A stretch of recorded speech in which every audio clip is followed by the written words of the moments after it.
नमस्कार। प्राइम समाचारमा स्वागत छ। म प्रनिसा लक्ष्मी अधिकारी। म विभु श्रेष्ठ। सुरु गरौं अहिलेसम्मका प्रमुख समाचारबाट। गृह मन्त्री सहित 29 वटा सहकारी छानबिनका लागि बनेको समिति भित्रै विवाद। 10 दिनपछि बसेको पहिलो बैठक औपचारिकतामै सीमित। समितिमाथि दलको हस्तक्षेप। बजेटको कर्मकाण्डी छलफलमा अर्थमन्त्रीमाथि नै प्रश्न। सांसदको सुझाव बेवास्ता गर्ने पुरानै प्रवृत्ति हावी। यथार्थ धरातलमा टेकेर बजेट ल्याएको अर्थमन्त्रीको स्पष्टोक्ति। मोदी नेतृत्वको गठबन्धनले बहुमत प्राप्त गरे पनि तेस्रो पटक प्रधानमन्त्री बन्न सकस। मोदीलाई रोक्ने रणनीतिमा कांग्रेस। एक साथ चुनाव लडेका दलहरू गहन छलफलमा।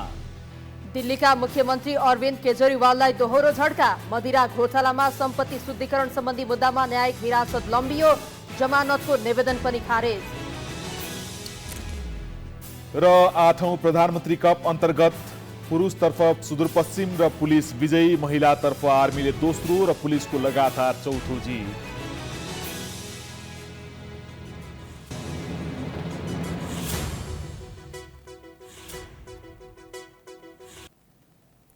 प्राइम समाचार अब विस्तारमा। समस्याग्रस्त र सङ्कटमा पुगेका 29 सहकारीको रकम अपचलनबारे छानबिन गर्न बनेको संसदीय समितिको 10 दिनपछि बल्ल पहिलो बैठक बसेको छ। काम भने प्रारम्भ गर्न अझै सकेको छैन। आज पहिलो बैठक बसेको समितिलाई आगामी भदौ 30 भित्र काम सक्नुपर्ने कार्यादेश छ। तर समितिमा रहेका सत्ता र प्रतिपक्षका सांसदहरूबीच गृहमन्त्री रवि लामिछाने जोडिएको गोर्खा मिडिया नेटवर्कको छानबिनबारे सहमति नजुट्दा काम सुरु गर्न सकस देखिएको छ।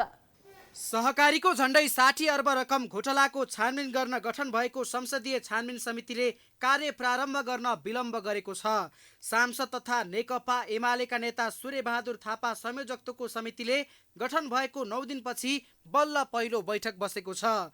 बुधबार बैठक बसेको मितिले 3 महिनाभित्र अर्थात् भदौ 30 सम्म समितिले सुझाव सहितको प्रतिवेदन बुझाउनु पर्नेछ।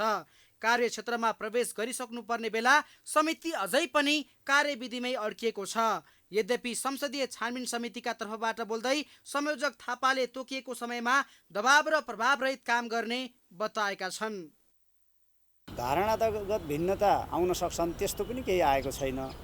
यसलाई साझा रूपमा सहकारीको समस्यालाई खास रूपमा सम्बोधन गर्ने, समाधान गर्ने गरी तोकिएका अनुसूचीभित्रका सहकारीहरूमा केन्द्रित भएरै हामीले काम सम्पन्न गर्नुपर्छ भन्ने छलफल भएको छ। आजदेखि हाम्रो काम प्रारम्भ भएको छ र 3 महिना पनि आजदेखि प्रारम्भ भएको छ। समितिका सबै मान्य सदस्यज्यूहरूले हामीले 3 महिनाभित्र यो काम सम्पन्न गर्नुपर्छ, अहोरात्र काम गरेर पनि सम्पन्न गर्नुपर्छ भन्ने त्यो प्रतिबद्धता राख्नु भएको छ र समितिको बैठकको आजको प्रतिबद्धता पनि त्यही रहेको छ। थापा संयोजकत्वको समितिमा सांसदहरू सरिता भुषाल, ईश्वरी नेउपाने, बद्री पाण्डे, लेखनाथ दाहाल, शिशिर खनाल र ध्रुवबहादुर प्रधान सदस्य छन्। 7 सदस्यीय समितिमा सत्ता र प्रतिपक्षका सांसदहरूको आफ्नै अडानले समितिमा विवाद सुरु भएको छ। संसदीय समिति भित्रको विवादले समितिले निष्कर्षमुखी काम गर्न सक्ने देखिएको छैन। समितिभित्र सत्ता पक्ष र प्रतिपक्षको विवादले कार्य प्रारम्भ गर्नै समस्या भइरहेको छ। त्यो आरोप लाउनेहरू नै सहकारी पीडितलाई न्याय दिन चाहदैनन्। उनीहरू नै यो 3 महिनामा प्रतिवेदन ल्याउन दिँदैनन्। उनीहरू नै यो विशेष समितिलाई काम नगर्न सकिने बनाउँछन्। किनभने हरेक दिन तपाईँ हेर्दै जानुहोस्, अब सहकारी पीडितहरू, सहकारी ठगहरू अरू कोही होइनन्। आरोप लगाउनेहरू नै उहाँहरूकै दलका 4 तारे झन्डा बोकेकै मान्छेहरू तपाईँ एकपछि अर्को भेट्न पाउनुहुन्छ। छानबिन समितिको कार्यक्षेत्रको 4 नम्बर बुदामै सत्ता र प्रतिपक्षका सांसदहरूको मत बाँझिएको छ। बुदा नम्बर 4 मा लेखिएको गोर्खा मिडिया नेटवर्क नै समितिका लागि अर्को बनिरहेको छ। सहकारी ठगी प्रकरणका फरार आरोपित जीवी राई र गृहमन्त्री रवि लामिछानेलाई छानबिनमा ल्याउनु पर्ने स्थिति भएपछि समितिमा विवाद चलिरहेको छ। समितिमा विवाद कायम रहेको विषय प्रमुख प्रतिपक्षी दल नेपाली कांग्रेसले समेत स्वीकार गरेको छ। सत्ता पक्षले पुरानै अडान नछोड्दा समिति बनेको यतिका दिनसम्म समेत छानबिन अगाडि नबढेको नेपाली कांग्रेसका नेताहरूले बताएका छन्।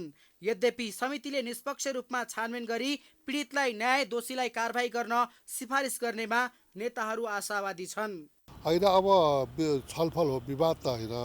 टिआर क्लियर छ, के गर्ने भन्ने कुरा लेखेको छ, त्यो अनुसार चाहिँ काम गर्ने हो। संसदको जस्तो चाहिँ छानबिन समिति बनाएर मान्य सांसदहरूलाई जिम्मा लाउँदाखेरि पनि त्यो भित्र चाहिँ मैले गर्न सकिनँ भन्दा त उहाँको एबिलिटीमा पनि प्रश्न उठ्छ।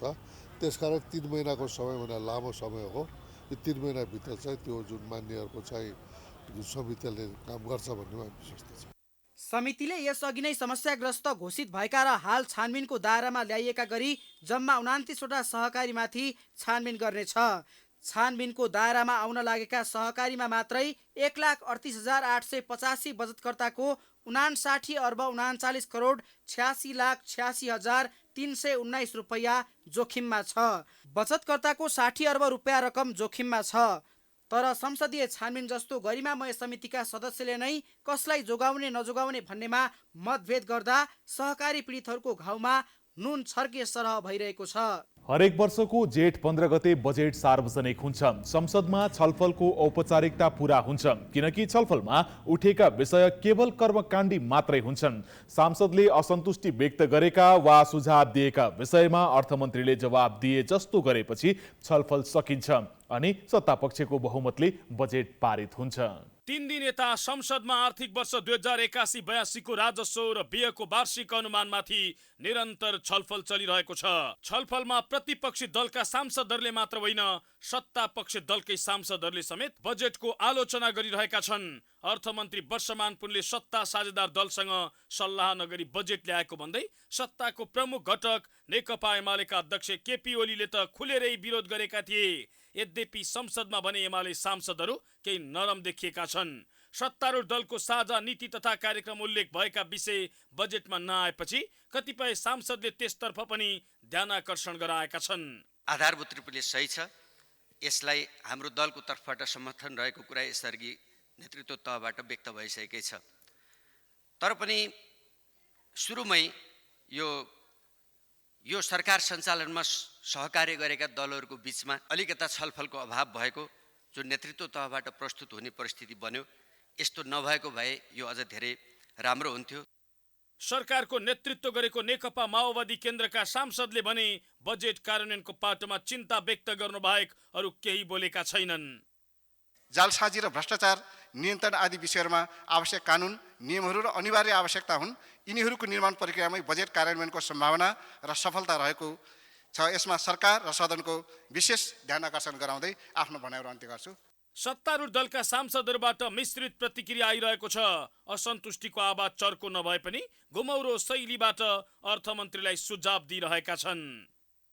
त्यो विकासले हाम्रो समाजलाई रूपान्तरण गरे कि गरेन, त्यो विकासले हाम्रा नागरिकहरूको हकलाई सुरक्षित गरे कि गरेन, यो प्रश्न कुनै पनि विकासका आयोजनाहरू बनाउँदा अब गर्नुपर्छ भन्ने मलाई लाग्छ। बजेटमा केही सकारात्मक र केही नकारात्मक पाटाहरूको बारेमा बहस गर्नै पर्छ। यो बजेटमा मलाई निर्वाचन क्षेत्रबाट प्रतिनिधित्व गर्ने हामी सांसदहरूको सहभागिता र उनीहरूको राय सुझावलाई गम्भीरता साथ समेटिएको महसुस भएन। प्रमुख प्रतिपक्षी दल नेपाली कांग्रेसले भने बजेटमा भएका विषयमध्ये कमी कमजोरी खोजी औल्याइरहेको छ। मुलुकको आर्थिक वृद्धि दर 6% हुने सरकारको अनुमानको आधार अर्थमन्त्रीले प्रश्न पार्नुपर्ने कांग्रेसका सांसदहरूको माग छ। त्यसैगरी सरकारले लिएको राजस्वको लक्ष्यमाथि पनि कांग्रेसका सांसदहरूले प्रश्न उठाएका छन्। 6% आर्थिक वृद्धि दर हुन्छ भनेर जुन दाबी गर्नुभएको छ, यसको आधार के हो? पानी अलिकति राम्रो पर्छ भनेर गरिएको मौसमको अनुमानको आधारमा 6% आर्थिक वृद्धि दर हुन्छ भन्ने कुराको अर्थमन्त्रीले मलाई वा संसदलाई चित्त बुझ्ने गरिकन मैले यो लेख्दै गर्दाखेरि यो कुराको आधारमा यो हुन सक्दछ, यो काम गर्दछु भनेर भनेको छु भनेर भन्न सक्नुहुन्छ। साथै प्रदेशमा सुविधा सम्पन्न वृद्धाश्रमको स्थापना गरिनेछ भनेर बडो गहकिलो शब्द उल्लेख गरिएको छ। हेर्छु मैले 1 वर्षपछि यो बन्छ कि बन्दैन, त्यसमा सिरियस हुन जरुरी छ। यसरी बजेटमाथि छलफल भइरहे पनि यसको कुनै औचित्य देखिँदैन, किनकि छलफल जति नै गरे पनि सुधारका लागि जस्तो नै सुझाव दिए पनि बजेट संशोधन हुनेवाला छैन। असन्तुष्टिका आवाजको कुनै अर्थ देखिँदैन। इतिहास साक्षी छ, आजसम्म कुनै पनि बजेट कुनै पनि सरकारले संशोधन गरेको रेकर्ड भेटिँदैन। यहाँ जतिसुकै उफ्रे पनि अर्थमन्त्रीजीले पेश गर्नुभएको बजेट, सत्ता पक्षले पेश गरेको बजेट एक सुका एक आना यहाँ जति उफ्री पनि तलमाथि गर्न नपाइने, यहाँ जे आएको छ त्यसलाई चाहिँ स्वीकार गर्नुपर्ने भएपछि यस्तो त्यो छलफलको पनि त्यतिका औचित्य जस्तो मलाई लाग्न छोड्यो। अझ रोचक पक्ष त के छ भने बजेटमाथिको छलफल जारी रहँदा सांसदहरूको उपस्थिति भने एकदमै न्यून देखिन्छ। बजेट छलफल एकदमै कर्मकाण्डी मात्रै रहेको र सुझावहरू कार्यान्वयन नहुने निश्चित जस्तो देखिन्छ।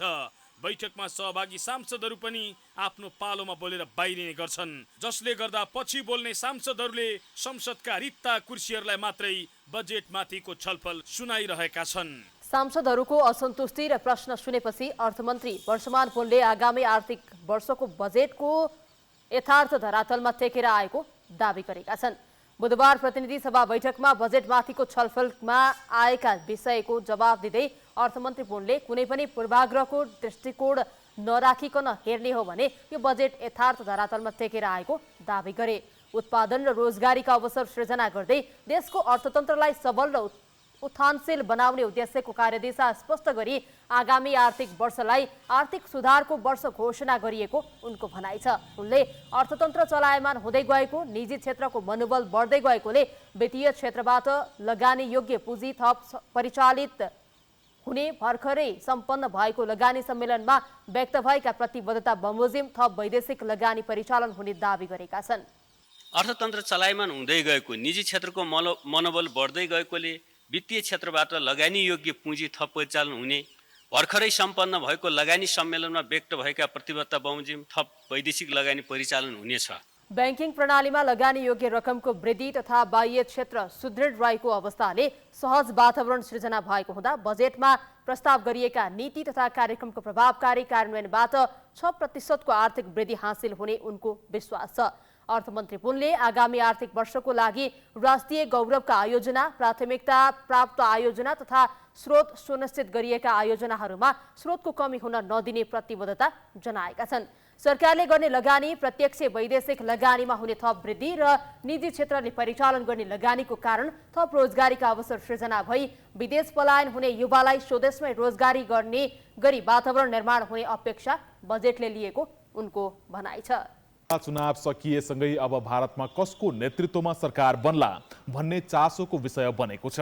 लोकसभाको निर्वाचनको मत परिणामले भारतका हालका प्रधानमन्त्री नरेन्द्र मोदी नेतृत्वको भारतीय जनता पार्टी भाजपाले एकल बहुमत ल्याउन सकेन। यो सँगै अब भारतको प्रधानमन्त्रीमा फेरि मोदी नै आउँछन् वा विपक्षी दल कांग्रेस सहितको गठबन्धनबाट अरू नै प्रधानमन्त्री बन्लान् भन्ने चासोका साथ हेरिएको छ। भारतीय प्रधानमन्त्री नरेन्द्र मोदीले राजीनामा दिएर नयाँ सरकार गठनको बाटो खुल्ला गरेसँगै दलहरूको दौडधुप बढेको छ। भाजपा सम्मिलित एनडीए गठबन्धनले बहुमत पाए पनि दलगत हिसाबले कुनै दलले बहुमत प्राप्त गर्न सकेका छैनन्। 2019 को चुनावमा 543 सिटमध्ये 303 सिट जितेर बहुमत प्राप्त गरेको भाजपा यसपटक जम्मा 240 सिटमा खुम्चिएको छ। ताकि सरकार बनाउन 275 सिट आवश्यक पर्छ। त्यसैले गठबन्धनको साथ बिना नरेन्द्र मोदी तेस्रो कार्यकालका लागि प्रधानमन्त्री बन्ने सम्भावना छैन। उनका सहयात्री दलहरू चन्द्रबाबु नायडू नेतृत्वको तेलुगु देशम पार्टी र नीतीश कुमारको जनता दल युनाइटेडको साथ अनिवार्य छ। 16 सिट जितेको तेलुगु र 12 सिट जितेको जनता युनाइटेड दायाँ बायाँ गरेको अवस्थामा तेस्रो कार्यकाल चलाउने मोदीको सपना अधुरै हुने देखिन्छ। तर भाजपाका नेताहरू भने गठबन्धनमा कुनै गडबड नहुने र मोदीकै नेतृत्वमा नयाँ सरकार बन्नेमा विश्वस्त छन्।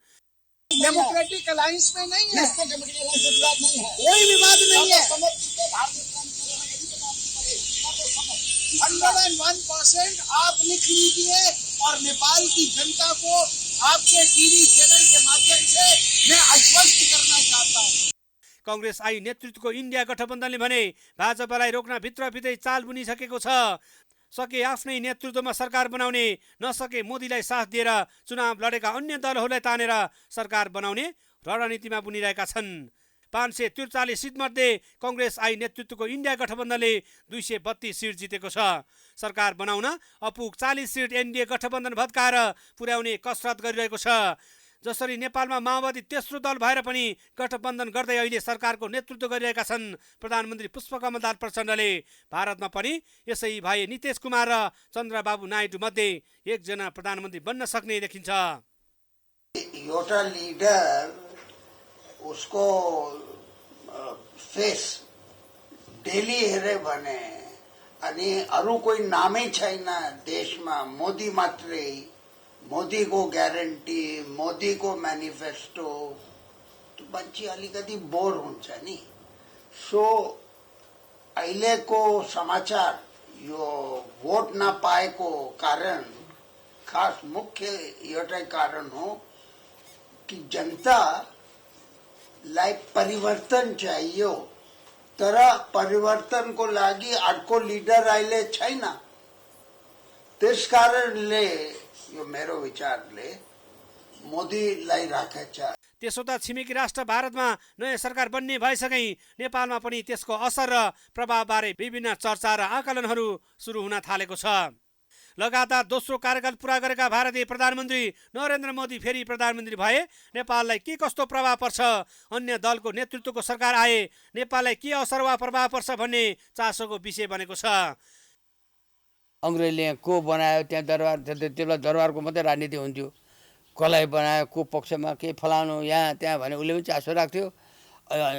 1947 पछि नेहरूले पनि त्यही पोलिसी चासो चाइना भनेपछि नेहरूकै वक्तव्यहरूमा पनि त्यही देखिन्छ। उसले पनि चासो राखेको छ, विजयले पनि राख्छ, अर्को कोही आयो भने पनि राख्छ, सबैले राख्छन्। त्यो कुनै ठुलो कुरा होइन। जसले पनि चासो आफ्नो मुलुकको बारेमा के भइरहेछ, न हाम्रो अहित हुन्छ कि कतै उसकै पोल्टामा पल्टिहाल्छ कि भन्ने त हुन्छ। तात्विक अर्थमा भन्न खोजेको कुरा के भने तात्विक अर्थमा नेपाल भारत सम्बन्धमा केही फरक पर्दैन। एउटै पार्टीका जति शीर्षस्थ नेता छन् तिनीहरू सबैको भारतसँग एकदम राम्रो सम्बन्ध छ। जो आए पनि उही हो। किन उनीहरूले यसमा उथलपुथल ल्याउने छन्? उनको लागि त कुनै नेगेटिभ भएको छैन। हिन्दू राज्यको पक्षमा चाहिँ सदा सायद देखाउन चाहिँ सक्छन्। त्यो त उनीहरूले खुलेर पहिलेदेखि भन्दै आएका छन्। भारतको बुझाइमा नेपाल हिन्दू राष्ट्र नै हो। भारतको वर्तमान संस्थापनले नेपाललाई हिन्दू राष्ट्र नै देख्छ। तर त्यो निर्णय गर्ने काम नेपालीको। उनीहरू यहाँ आएर निर्णय गराइदिन्छन् भन्ने कुरा मलाई लाग्दैन। अघिल्लो 2 निर्वाचनमा भाजपा एक्लैले बहुमत ल्याएको थियो, तर यो पटकको निर्वाचनले मोदी र उनको दललाई खुम्च्याइदिएको छ। खस्किँदै गएको कांग्रेस अहिले भने यो पटकको निर्वाचनमा आफ्नो मत बढाएको छ। प्राइम समाचार जारी छ, हामी विश्रामपछि आउँछौं।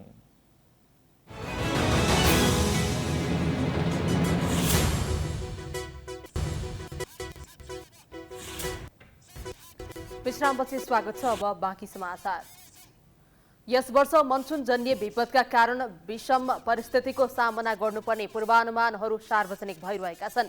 सरकारले सूचना सङ्कलन र राहत बाँड्ने विषयमा योजना पनि बनाएको छ, तर समस्याका विभिन्न पक्षलाई केलाएर दिगो समाधान गर्नतर्फ भने सरकारको गृह कार्य देखिँदैन। मनसुन सक्रिय हुने समय नजिकिँदै गर्दा यसपटक बाढी, पहिरो र डुबानबाट 18 लाख भन्दा धेरै नागरिक प्रभावित हुने प्रक्षेपण गरिएको छ। गत वर्ष भन्दा झण्डै दोब्बर बढी नागरिक प्रभावित हुने आकलन भइरहँदा सरकारले भने त्यसबाट जोगिन खासै कुनै तयारी गरिरहेको छैन। मौसम पूर्वानुमान महाशाखाले सरदर भन्दा बढी वर्षा हुने र मनसुनजन्य विपदका घटना अत्याधिक हुन सक्ने भनेर दिएको चेतावनीलाई सरकारले हल्का रूपमा लिएको छ। कर्मकाण्डमै सीमित हुँदै आएको सरकारले यसपटक पनि सामान्य योजनामै आफूलाई सीमित राखेको छ।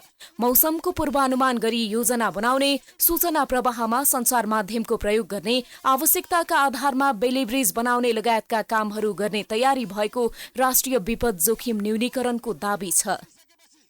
ढुवानी र यातायात व्यवसायसँग छलफल गरी ढुवानीका साधनहरू तयारी अवस्थामा राख्नको निम्ति अनुरोध गरिएको छ।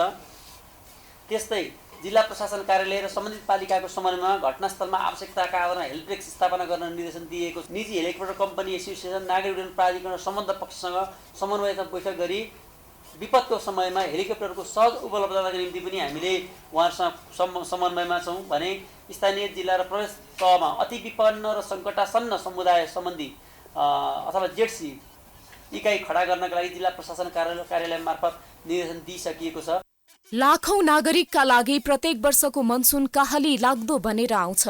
बाढी, पहिरो र डुबानका कारण मच्चिने वितण्डाका कारण उनीहरूको उठी बास लाग्ने गरेको छ। यस वर्ष विपदबाट 4,12,000 घरधुरी, 83,000 घर परिवार प्रत्यक्ष प्रभावित हुन सक्ने र 18,000 घर परिवारलाई विपदमा उद्धार तथा राहत दिनुपर्ने अनुमान गरिएको छ। गत वर्षको मनसुनजन्य विपदलाई हेर्ने हो भने 63 जनाले ज्यान गुमाए, 30 जना बेपत्ता भए, हजारौं घरबार विहीन भए। यो संवेदनशील अवस्थाप्रति सरकार भन्ने जिम्मेवार बन्न सकेको छैन। सदा झैं राष्ट्रिय विपद जोखिम न्यूनीकरण तथा व्यवस्थापन प्राधिकरणले बनाएको सामान्य योजना बाहेक सरकारले ठोस योजना अघि सार्न सकेको छैन। यद्यपि गृहमन्त्री रवि लामिछानेले यस वर्ष विपदको सूचना दिन र लिनका लागि कमाण्ड पोस्ट खडा गर्ने आश्वासन दिएका छन्। उनका अनुसार विपदमा खटिने पत्रकार स्वयंसेवकलाई आवश्यक तालिम पनि दिइनेछ। विपद व्यवस्थापनसँग प्रत्यक्ष सरोकार राख्ने विभिन्न मन्त्रालय र विभागका प्रथम श्रेणीका अधिकारीहरूले कार्य गर्नेछन्। कमाण्ड पोस्टले मौसम पूर्वानुमानको जानकारी लिई जोखिमको आकलन गरी प्रभावका आधारमा पूर्व तयारी र विपदका घटनापछिको प्रतिकार्यको योजनाको प्रभावकारी कार्यान्वयन गराउनको लागि वान स्टप सेन्टरको रूपमा संयोजनकारी भूमिका खेल्नेछ। यसरी योजना बनाइरहँदा सञ्चार माध्यमको पहुँच नभएको खण्डमा कसरी सूचना प्रवाह गर्ने, अपाङ्गता भएका व्यक्तिलाई कसरी सुरक्षा दिने, बढी प्रभावित हुने भनेर आकलन गरिएका क्षेत्रहरूमा विशेष के हुँदैछ? स्थानीय सरकारलाई परिचालन गर्न पर्याप्त स्रोत साधन र जनशक्ति छैन लगायतका विषयमा भने सरकारसँग खास योजना छैन। मुलुकको भौगोलिक जटिलताका विषयमा पर्याप्त अध्ययन नहुँदा पहिरो, बाढी लगायतका घटनामा कमी नआएको भूगर्भविदहरूले नै बताउँदै आएका छन्। वर्षभरि समस्यालाई नजरअन्दाज गर्ने अनि अन्तिम घडीमा आएर उद्धार र राहत बाँड्ने योजना मात्रै बनाउने प्रवृत्तिका कारण समस्याको दीर्घकालीन समाधान भने हुन सकेको छैन। 2079 मङ्सिर 4 गते संसदीय निर्वाचन सम्पन्न भएपछि प्रधानमन्त्री प्रचण्ड पुस 10 गते प्रधानमन्त्री नियुक्त भएका थिए। प्रधानमन्त्रीमा नियुक्त भएपछि प्रचण्डले सेवा प्रवाहलाई तीव्रता दिँदै भ्रष्टाचार निवारण गरेर सुशासन दिने प्रतिबद्धता गरेका थिए। तर सरकारले अहिलेसम्म सत्ता समीकरण बदल्नु बाहेक खासै देश र जनताका लागि उपलब्धिमूलक काम गर्न सकेको छैन। संसदीय निर्वाचनको ताजा जनादेशपछि एमाले लगायत साना दलको सहयोगमा नेकपा माओवादी केन्द्रका अध्यक्ष पुष्पकमल दाहाल प्रचण्ड पुस 10 गते प्रधानमन्त्रीमा नियुक्त भएका थिए। प्रधानमन्त्री बनेपछि उनले देश र जनताका लागि काम गरेर देखाउने हुटुटी आफूमा रहेको बताएका थिए। प्रधानमन्त्री बनेको 16 महिना भइसक्दा समेत प्रचण्डले यो प्रतिबद्धता अहिलेसम्म पनि दोहोर्याउन छाडेका छैनन्। तर सेवा प्रवाहलाई तीव्रता दिँदै भ्रष्टाचार निवारण गरेर सुशासन दिने उनको प्रतिबद्धता कार्यान्वयन हुन सकेको छैन। बरु यो बीचमा उनले काङ्ग्रेससँगको समीकरण तोडेर एमालेसँगको समीकरण बनाएको पनि 3 महिना पुगेको छ। अस्थिर स्वभावका प्रधानमन्त्रीले 4 पटक संसदबाट विश्वासको मत लिए भने 2 दर्जन पटक मन्त्री परिषद विस्तार गरेर सहयोगी दलका नेतालाई खुसी बनाउने काम गरेका छन्। तर उनले खस्कदो अर्थतन्त्रलाई उकास्न चमत्कारी काम गर्न सकेनन्। साथै उनले शान्ति प्रक्रियाका अधुरा कामलाई पूरा गर्ने भन्दै सत्य निरूपण तथा मेलमिलाप विधेयक ल्याए पनि प्रतिपक्षलाई विश्वासमा लिएर विधेयक पारित गराउन सकेनन्। विकास निर्माणका काममा निश्चित कार्यविधि बनाएर अगाडि बढाउन पनि प्रधानमन्त्री असफल भएको अवस्था छ। राज्य चलाउँदै गर्दा यत्रो आगो लागिहरू भयो, त्यो जनताको लागि के गर्ने भनेर सरकारले सोच्नु पर्थ्यो।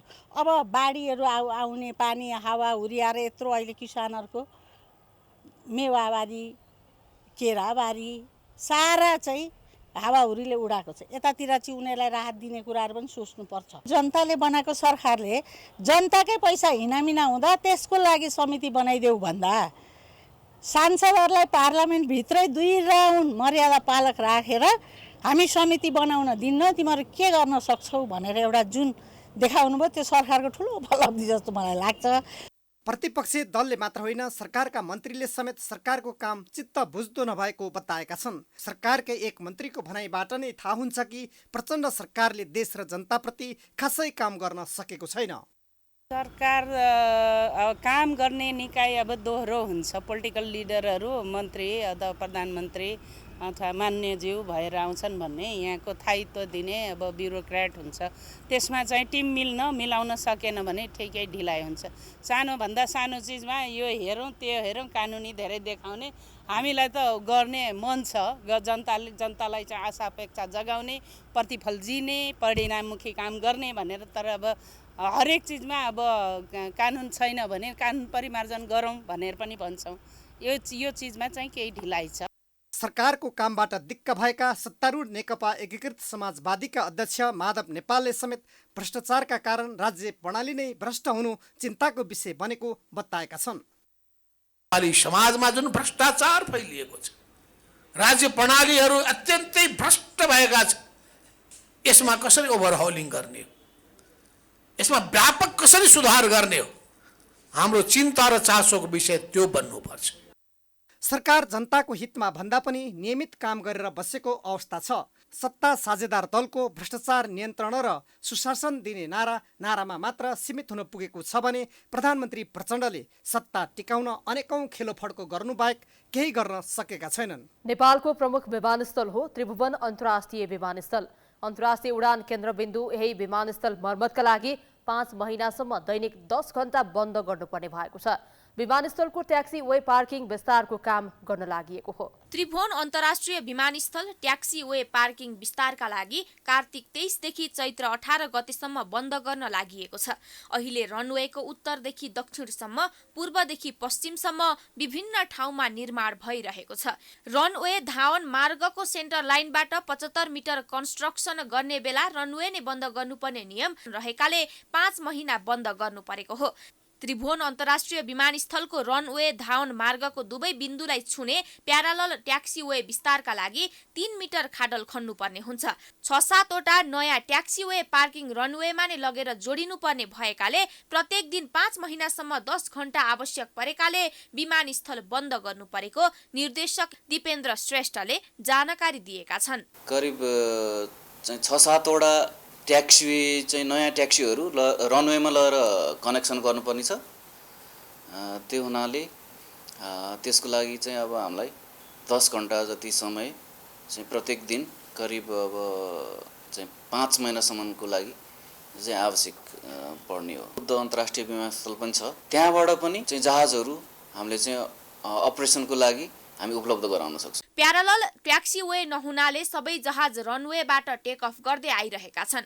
यो समयमा अरू जहाज उडान अवतरण गर्न पाउँदैनन्। प्यारालल ट्याक्सीवे हुने बित्तिकै जहाजहरू यसबाट नै उडानका लागि क्यूमा जान सक्छन्। यो हुने बित्तिकै रनवेको क्षमता करिब 25% बढ्ने निर्देशक श्रेष्ठको भनाइ छ।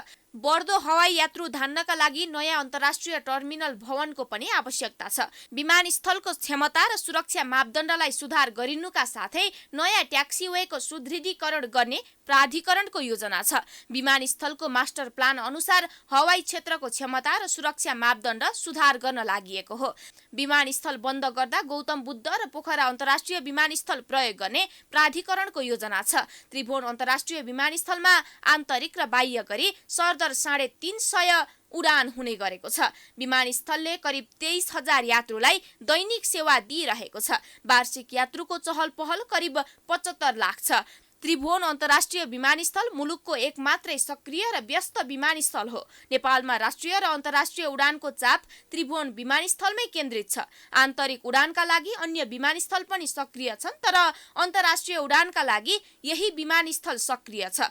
भैरहवा र पोखरामा अन्य 2 ठूला अन्तर्राष्ट्रिय विमानस्थल भए तापनि उडानहरू त्रिभुवन अन्तर्राष्ट्रिय विमानस्थलमै केन्द्रित छन्। लामो समयदेखि शिक्षा मन्त्रालयले कर्मचारी पदपूर्ति नियमावलीलाई लत्याउँदा प्राविधिक शिक्षा तथा व्यावसायिक तालिम परिषद CTEVT-मा लामो समयदेखि दैनिक काम प्रभावित बन्दै आइरहेको छ। एकातिर पदपूर्ति नहुँदा कर्मचारी बढुवाको विषयले चर्को रूप लिइरहेको छ भने अर्कोतिर कर्मचारी अभावका कारण देशमै दक्ष प्राविधिकहरू उत्पादन गर्ने लक्ष्य समेत प्रभावित बनिरहेको छ।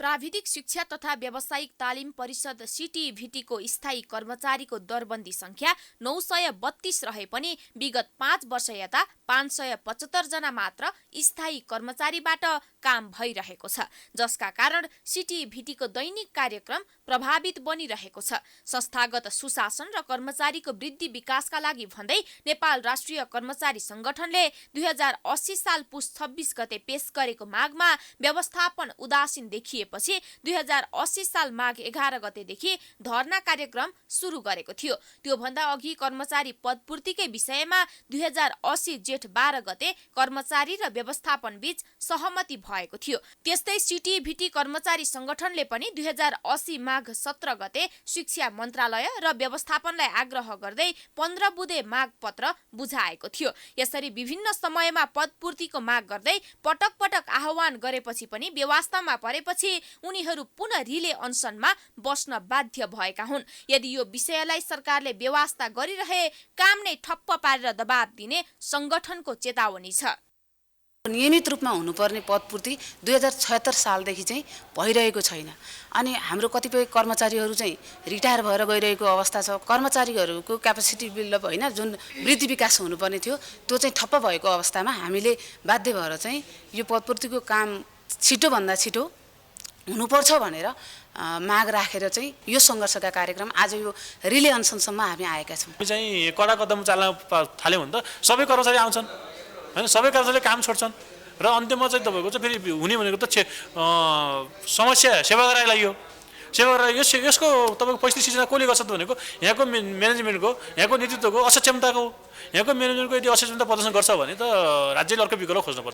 नयाँ कर्मचारी पदपूर्ति नहुँदा पुराना कर्मचारीहरूको बढुवा प्रक्रिया समेत अघि बढ्न सकेको छैन। सिटिभिटीका अनुसार बाँकी रहेको कर्मचारी पदपूर्तिका लागि शिक्षा मन्त्रालयमा बारम्बार छलफल भए पनि खासमा आर्थिक भार थेग्न नसक्ने कारण अर्थ मन्त्रालयबाट प्रक्रिया अघि बढ्न सकेको छैन।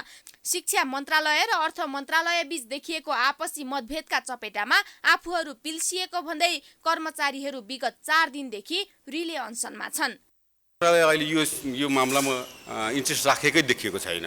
हामी दुईटा संगठनले बारम्बार मेलबाट अहिलेको मन्त्रीज्यूको त थाहा छँदैछ हजुरलाई होइन, मेलबाट जाने प्रत्यक्ष भन्दा पनि मेल पत्रकारबाट मात्रै जाने भन्ने खालको कुरो छ। हामीले बारम्बार उहाँहरूले मेल गरिरहँदा पनि हामीले टाइम पाइरहेको छैनौँ, उहाँले दिइरहनु भएको छैन र अहिले यस्तो सिनेरियो साँच्चै हेर्दाखेरि सिटिभिटीले उहाँले नेग्लेक्ट गरिरहनु भएको हो कि अथवा उहाँले आफ्नो कार्यव्यस्तताले कुनै सेड्युलमा पाइरहनु भएको छ कि त्यो कुरोमा चाहिँ अहिले थाहा छैन। यता सिटिभिटीका निर्देशक नवराज कोइराला शिक्षा मन्त्रालयलाई पदपूर्तिका लागि पटक पटक आग्रह गरे पनि बेवास्ता गरेको गुनासो गर्छन्।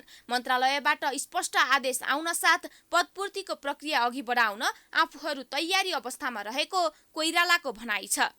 आर्थिक दायित्वको कुरोलाई चाहिँ यसरी तत्काल नपर्ने र आर्थिक दायित्व त लङ टर्ममा पर्छ भन्ने किसिमको विश्लेषण गरेर हामीले पठाएको छ। पठाइसके त्यो विश्लेषण गरेर पठाइसकेपछि अब अहिलेसम्म चाहिँ त्यसको चाहिँ कुनै जवाफ निर्णय आएको छैन हामीलाई होइन। भन्नको अर्थ यहाँले के बुझ्नु पर्यो भने अब आर्थिक दायित्व परेर पनि माथिल्लो हो कि अथवा आर्थिक दायित्व परेर तल हो भन्ने कुरा चाहिँ बोलिदिएको छैन। नबोलेपछि परिषदले गरेको सिफारिस गरेको निर्णयाधीन विषयमा चाहिँ अब अहिले परिषद कार्यालयले कुनै निर्णय गर्न सक्ने अवस्था छैन। कर्मचारी पदपूर्ति नियमावलीमा स्पष्ट व्यवस्था भए पनि कति कर्मचारी राख्ने वा नराख्ने अन्तिम निर्णयकर्ता शिक्षा मन्त्रालय नै हो। तर यति बेला अर्थ मन्त्रालयको कोप भाजनमा पर्दा शिक्षाले पनि आवश्यक कर्मचारीको बारेमा स्पष्ट धारणा बनाउन सकेको छैन, जसका कारण बहालमा रहेका सिटिभिटीका कर्मचारीको वृद्धि विकास हुन सकेको छैन भने दक्ष प्राविधिक उत्पादनमा समेत गम्भीर असर परिरहेको छ। प्राइम समाचार जारी छ, हामी विश्रामपछि आउँछौँ।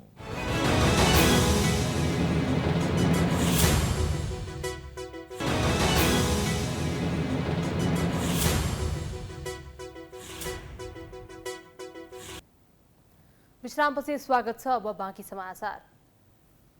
सफा हिमाल अभियान 2024 अन्तर्गत 11 टन फोहोर, 4वटा मानव शव र 1 अस्थिपञ्जर सङ्कलन गरिएको छ। आज नेपाली सेनाले काठमाडौँमा समापन समारोहको आयोजना गर्दै यसबारेमा जानकारी गराएको हो। समापन समारोहलाई सम्बोधन गर्दै प्रधान सेनापति प्रभुराम शर्माले प्रतिकूल मौसम तथा विषम परिस्थितिका बावजुद यस अभियानको दौरान करिब 11 टन फोहोर, साथसाथै बेवारिसे अवस्थामा रहेका 4वटा मानव शव र 1 अस्थिपञ्जर सङ्कलन गरिएको जानकारी गराए। उनले 55 दिनसम्म सञ्चालित अभियानमा कति मात्रामा फोहोर सङ्कलन भयो भन्ने कुराले मात्र अभियानको महत्त्व उजागर गर्न नसक्ने बताए। उनले अभियानको सञ्चालन पूर्व र सञ्चालन पश्चात भएका केही उपलब्धिहरूले अन्तर्राष्ट्रिय रूपमा नेपाली जनताले प्रकृति र पर्यावरण संरक्षण सम्बन्धमा जनाएको प्रतिबद्धताप्रति पनि इङ्गित गरेको बताए। करिब 55 दिनसम्म सञ्चालित यस अभियानमा कति मात्रामा फोहोर सङ्कलन भयो भन्ने कुराले मात्र यो अभियानको महत्त्व पक्कै पनि उजागर गर्दैन। यसले त मैले भन्न खोजेको सुरुवात मात्र गरेको हो। यस अभियानको सञ्चालन पूर्व र सञ्चालन पश्चात भएका केही उपलब्धिहरूले अन्तर्राष्ट्रिय रूपमा हामी नेपाली जनताले प्रकृति तथा पर्यावरण संरक्षण सम्बन्धमा जनाएको प्रतिबद्धताप्रति पनि इङ्गित गरेको छ। प्रधान सेनापति शर्माले झण्डै 1 लाख फौज भएको देशले 10,000 फौजलाई वातावरण संरक्षणमा प्रयोग गर्न उदाहरणीय काम भएको बताए। उनले प्रकृति संरक्षण कार्यमा सेना खटाउने कुरा बैरलै देशमा मात्रै हुने गरेको बताए। सफा हिमाल अभियानले आवश्यक पर्दा उच्च हिमाली क्षेत्रमा हुन सक्ने विपद तथा अन्य अवस्थामा परिचालन हुनुपर्ने नेपाली सेनालाई तालिम पनि दिएको उनले बताए। उनले सफाई अभियान सञ्चालन गर्नु जटिल, चुनौतीपूर्ण र साहसिक कार्य भएको जिकिर समेत गरेका छन्। नेपाली सेनाले चैत्र 29 गतेदेखि अभियानको सुरुवात गरेको थियो। अब आर्थिक समाचार।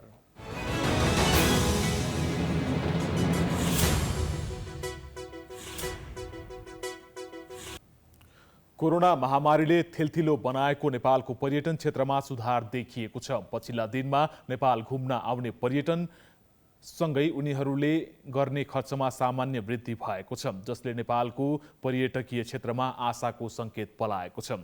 पर्यटन क्षेत्रबाट गर्न सकिने आम्दानी भने आशातीत रूपमा बढ्न सकेको छैन।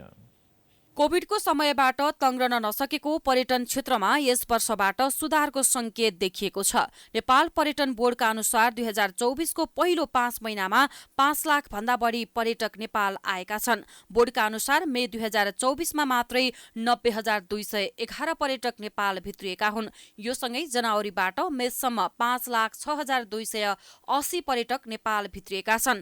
बोर्डको तथ्याङ्क अनुसार कोभिड सुरु हुनुभन्दा अगाडिको वर्ष 2019 लाई हेर्ने हो भने यो तथ्याङ्क नेपालको पर्यटकीय क्षेत्रका लागि निकै आशा लाग्दो देखिएको छ। पछिल्लो समयमा पर्यटक आगमन एकदम सकारात्मक हिसाबमा अगाडि बढिरहेको अवस्था छ। UNWTO विश्व पर्यटन सङ्गठनले अहिले 97% चाहिँ 2019 को आधारमा रिकभर भएको भन्ने कुरा गरिरहँदाखेरिमा चाहिँ नेपालको चाहिँ अहिले हामी कम्तीमा 10 देखि 12% रिकभर भइकन पनि त्यो बढी सङ्ख्यामा पर्यटक आइसकेको अवस्था छ।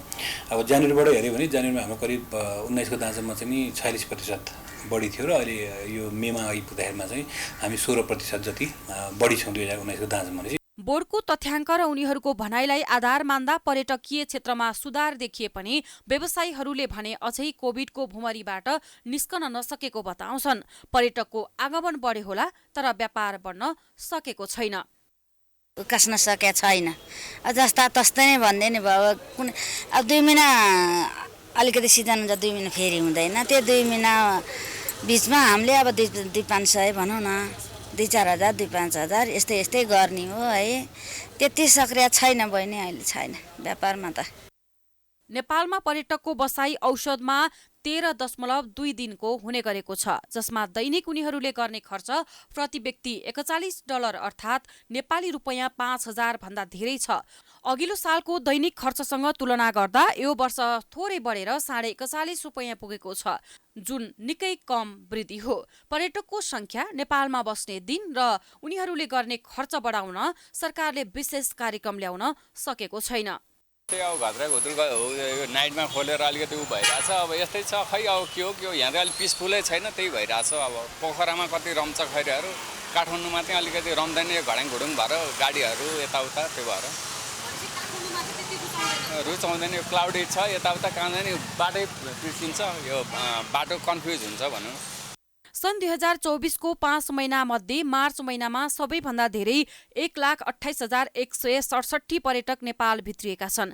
त्यसै गरी अप्रिलमा 1,11,376, फेब्रुअरीमा 97,426, मे महिनामा 90,211 र जनवरी महिनामा 79,100 पर्यटक भित्रिएका छन्। नेपाल घुम्न आउने पर्यटक मध्ये सबैभन्दा बढी छिमेकी मुलुक भारतबाट 38,388 र चीनबाट 8,381 जना रहेका छन्। सार्क मुलुकहरूबाट 43,803 जना पर्यटक आएका छन् भने अन्य दक्षिण एसियाली मुलुकहरूबाट 14,425 जना, युरोपेली मुलुकहरूबाट 11,214 जना, सामुद्रिक मुलुकहरूबाट 2,514 जना र अमेरिकी मुलुकहरूबाट 9,542 जना आएका छन्। हामी प्राइम समाचारको अन्त्यमा आइपुगेका छौं। जाँदा जाँदै प्रमुख समाचार पुनः एकपटक।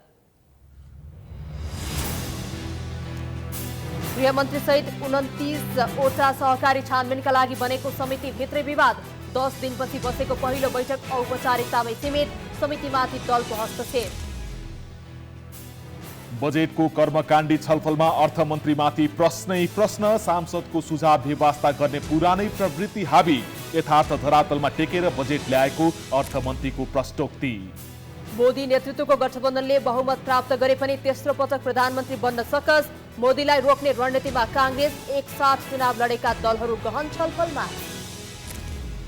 दिल्लीका मुख्यमन्त्री अरविन्द केजरीवाललाई दोहोरो झड्का, मदिरा घोटालामा सम्पत्ति शुद्धिकरण सम्बन्धी मुद्दामा न्यायिक हिरासत लम्बियो, जमानतको निवेदन पनि खारेज। र 8औं प्रधानमन्त्री कप भलिबलमा पुरुषतर्फ सुदूरपश्चिम र पुलिस विजयी, महिलातर्फ आर्मीले दोस्रो र पुलिसको लगातार चौथो जित।